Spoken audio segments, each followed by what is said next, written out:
Home Comfort 101 for all you crafters out there. Some crafting supplies can be found in the craft store. Others you have to go a little bit further. Go to your local hardwares or home improvement store. Things such as putty knives can be multi-purpose for not just putting down putty per se, but for painting, for getting sticky things off of glass, such as stickers and tape. You just have to be really out of the box thinkers on some of the supplies that go beyond the craft store. The things you just need around the home, have your own little toolkit. Aside from your husband or boyfriend, have your own set of supplies that you need for what you need to do around the house. Again, some gadgets are multifunctional.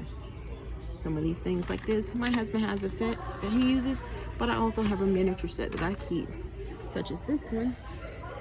They're good for getting some of the stuff off of barbecue grills or just ripping up other things when you're cleaning that everything's stuck on. Use a sulfur bristle one. But again, hardware isn't just for men. Lots of goodies in the hardware store for your crafting purposes.